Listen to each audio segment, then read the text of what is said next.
الناس اتقوا ربكم الذي خلقكم من نفس واحدة وخلق منها زوجها وبث منهما رجالا كثيرا ونساء واتقوا الله الذي تساءلون به والأرحام إن الله كان عليكم رقيبا يا أيها الذين آمنوا اتقوا الله وقولوا قولا سديدا يصلح لكم أعمالكم ويغفر لكم ذنوبكم ومن يطع الله ورسوله فقد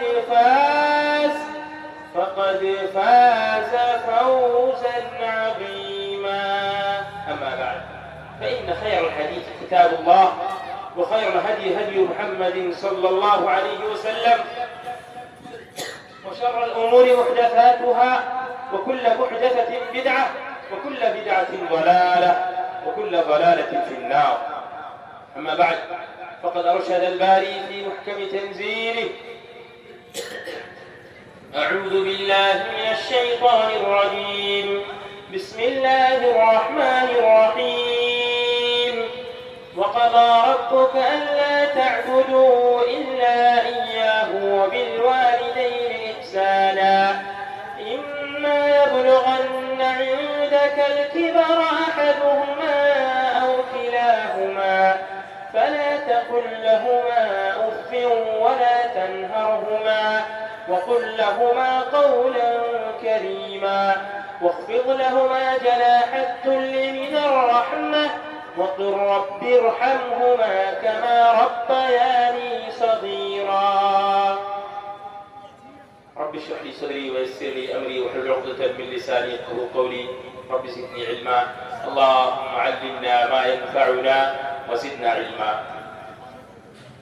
মঞ্চে উপস্থিত আজকে সভার গুরুত্বপূর্ণ সভাপতি মহাশয়,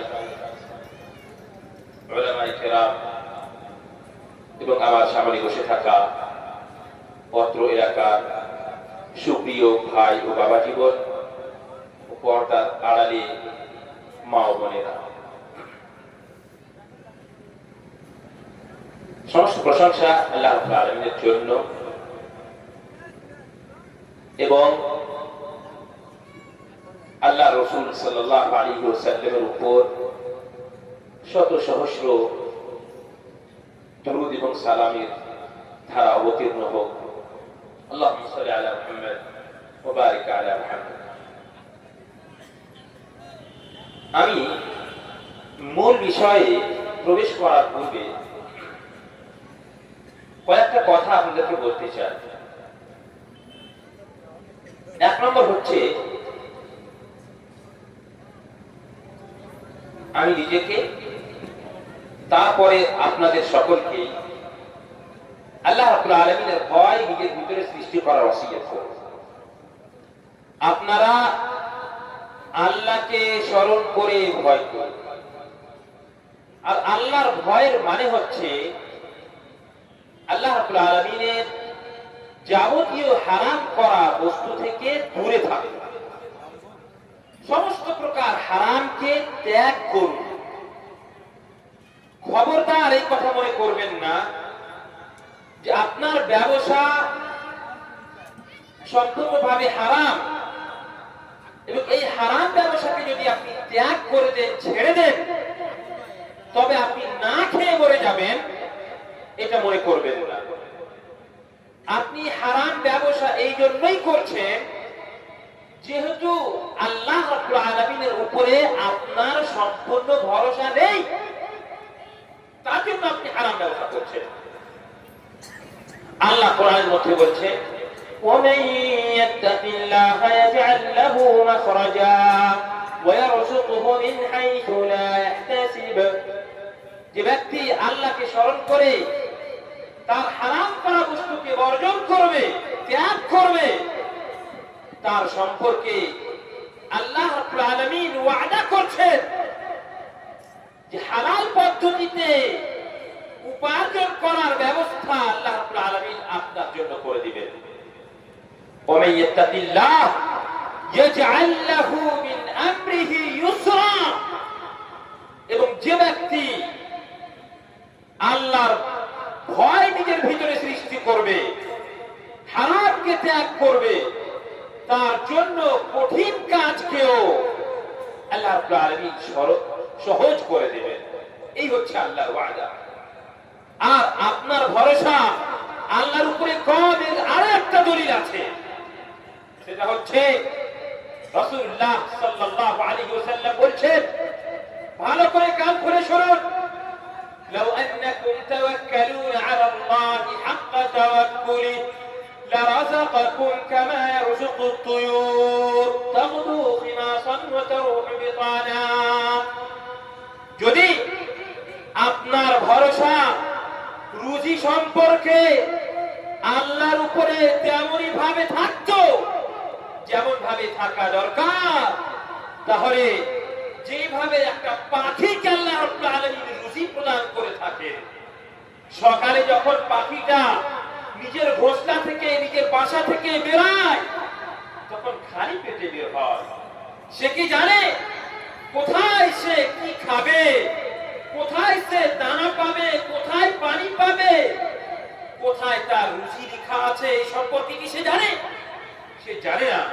তাকুদু খিমাসান ওয়া তারুহু বিতানা, কিন্তু সকালে আল্লাহর নাম নিয়ে বেরিয়ে যায়, আল্লাহর উপরে সম্পূর্ণভাবে ভরসা করে, যার জন্য সন্ধ্যার সময় যখন সে ফিরে আসে তারুহু বিতানা, তার পেট সম্পূর্ণভাবে পরিপূর্ণ হয়ে থাকে। এই কথা রাসূলুল্লাহ সাল্লাল্লাহু আলাইহি ওয়াসাল্লাম বলেছেন। অনেক দিনই ভাই আমাকে ফোন করে বলে যে মাওলানা, আমি যখন শুনলাম যে এই বিষয়টা হারাম বা এই ব্যবসাটা হারাম, তখন আমি সেটাকে ছেড়ে দিয়ে অন্য ব্যবসা আরম্ভ করতে লাগলাম। আবার অন্য ব্যবসা সম্পর্কে আমার সন্দেহ হলো হয়তো এটাও হারাম হতে পারে, অথচ আমি স্বয়ং হারামের সঙ্গে জড়িত নয়, কিন্তু যে ব্যবসাটা করছি সেটা হারামের সঙ্গে জড়িত হতে পারে, অন্য মানুষ সেটাকে হারামে ব্যবহার করছে, কাজে আমি সেটাকেও ছেড়ে দিলাম। মানে হারামের যে সমস্ত রাস্তা আছে সবগুলোকে আমি ত্যাগ করার চেষ্টা করছি। অনেক মানুষ আছে, আমরাও যদি হারাম করা বস্তুকে ত্যাগ করি তবে অবশ্যই অবশ্যই আল্লাহ রাব্বুল আলামিন আমাদের জন্য হালাল পন্থাকে সহজ করে দিবেন। সুতরাং আমাদেরকে আল্লাহর উপরে সম্পূর্ণভাবে ভরসা রাখতে হবে। আর একটা কথাই বলেন, আমি আপনাদেরকে শোনাবো। আল্লাহ কোরআন মধ্যে বলছেন, ইয়া আইয়ুহাল্লাযীনা আমানু কু আনফুসাকুম ওয়া আহলিকুম নারা। এখানে যারা বসে আছেন, ভাই বাবা জীবনেরা আছেন এবং পর্দার আড়ালে মা বোনেরা আছে, সবাই যদি ভালো করে শুনে, সবাই যদি শুধুমাত্র নিজের আত্মা, নিজের নফস এবং তার সাথে সাথে নিজের পরিবারকে জাহান্নামের আগুন থেকে বাঁচাতো, তাহলে আমাদের সমাজ একটা আদর্শ সমাজ তৈরি হতো। সবাই আপনাকে অপরের দায়িত্ব নিতে হবে না। আল্লাহ তাআলা স্বয়ং নবী সাল্লাল্লাহু আলাইহি ওয়াসাল্লামকে বলেন, ইয়া আইয়ুহার রাসূল বাল্লিগ মা উনজিলা ইলাইকা মির রাব্বিক ওয়া ইন লাম তাফআল ফামা বাল্লাগতা রিসালাতা ওয়াল্লাহু ইয়াসিমুকা মিনান নাস। আল্লাহ তাআলা স্বয়ং বলছেন, নবী আপনার দায়িত্ব হচ্ছে মানুষকে পৌঁছে দেওয়া। আপনি শুধু পৌঁছে দেন, আল্লাহ রাব্বুল আলামিন আপনার হেফাজত করবেন, আপনাকে বাঁচাবেন মানুষের নোংরা থেকে, মানুষের ফিতনা থেকে আল্লাহ রাব্বুল আলামিন আপনাকে বাঁচাবেন। সুতরাং অন্য আয়াতে আল্লাহ বলছেন, লাস্তা আলাইহিম বিমুসাইতির। আল্লাহ তাআলা নবীকে দারোগা বানাননি যে আপনি নামাজ পড়তে যাচ্ছেন না, আপনি হারাম কাজ করছেন, তা আপনার কান ধরে আপনার হাত ধরে নিয়ে এসে আপনাকে বলবে না ভালো কাজ করতে হবে, চলো মসজিদে যেতে হবে না। এটা দায়িত্ব নয়। আপনি শুধুমাত্র নিজের দায়িত্ব নেন। আপনার তো চান জান্নাত যেতে, সকলেই জান্নাত যেতে চান, সুতরাং আপনি শুধুমাত্র নিজের এবং নিজের পরিবারের দায়িত্ব নেন। এই যে কত অনেক লোক আপনারা এখানে বসে আছেন, আপনারাই যদি শুধুমাত্র নিজের এবং নিজের পরিবারের দায়িত্ব নেন, তবে এই এলাকাটা ইসলামিক এলাকা বলে গণ্য হবে। এই এলাকাতে কোনো রকমের ফিতনা হবে না, কোনো ফাসাদ হবে না, কোনো অন্যায় কাজ হবে না, জিনা হবে না, শরাব মদ মুক্ত সমাজ হবে ইনশাআল্লাহ তাআলা। আদর্শ সমাজ গঠন হবে। কি করতে হবে? ও আনফুসাকুম ওয়া আহলিকুম নারা, নিজেকে এবং নিজের পরিবারকে জাহান্নামের আগুন থেকে বাঁচাতে হবে। এই দায়িত্বটা শুধুমাত্র আপনি নিয়ে নেন, তবে যথেষ্ট হবে। তাহলে এক নম্বর হচ্ছে আল্লাহকে স্মরণ করে ভয় করুন। আরেকটা কথা আমি আপনাকে বলে দিই, কিন্তু গুরুত্বপূর্ণ কথা, সেটা হচ্ছে একটু নিজের যে সবাই ভাবেন, এখানে যারা উপস্থিত আছে তারাই শুধুমাত্র নিজের যে ভাবুন যে আপনি একা একই যে গুণাগুলো করেন, একটু মনে মনে ভাবুন যে আপনি একা একই কি গুণা করেন। যে সময় রাত্রের সময় আপনার কাছে শুধুমাত্র আপনার মোবাইলটা আছে, বাড়ির একটা মানুষ আপনার কাছে নেই, সেই সময় মোবাইলে যে আপনি দেখেন, এটাকে আপনি একটু ভাবুন যে একা একই যে গুণাগুলোকে আপনি করে থাকেন, সেই গুণাগুলো যদি আপনার ভাইয়ের উপরে, আপনার পিতার উপরে, আপনার মায়ের উপরে, আপনার সমাজের উপরে যদি প্রকাশ পেয়ে যায়, আপনার একা একই গুণাটা যদি অপরের সামনে প্রকাশ হয়ে যায়, তাহলে বলেন তো সমাজের বুকে কোন মানুষের কি সম্মান করবে? কেউ কারোর সম্মান করবে না। এই জন্য শুনে রাখুন, দুরুবুল খালাওয়াত, একা একই গুনাহ থেকে বাঁচুন।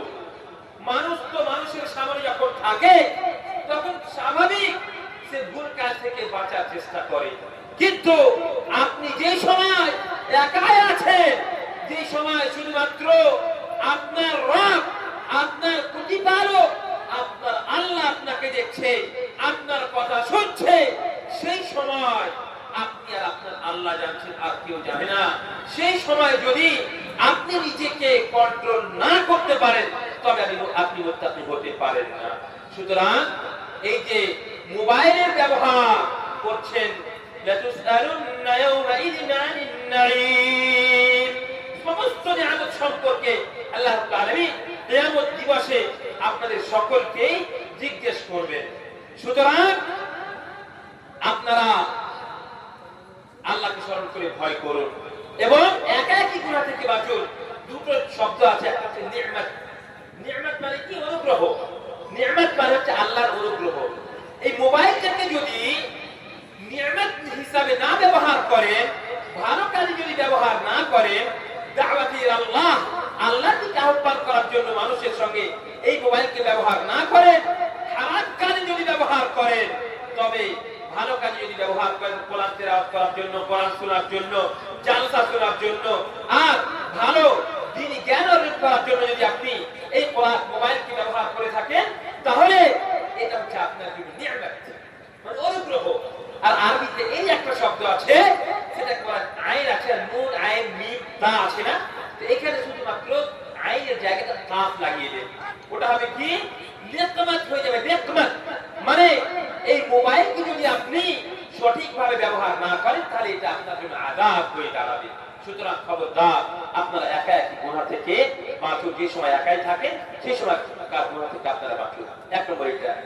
দ্বিতীয় একটা গুরুত্বপূর্ণ কথা, সেটা হচ্ছে এই যে আমরা মাঝে মধ্যে জালসা জুলুসে যাই, এরকম দিন মাহফিলে আপনারা আসেন এবং সকলেই জুমার নামাজে অবশ্যই অবশ্যই আপনারা জুমার সালাত আদায় করতে যান।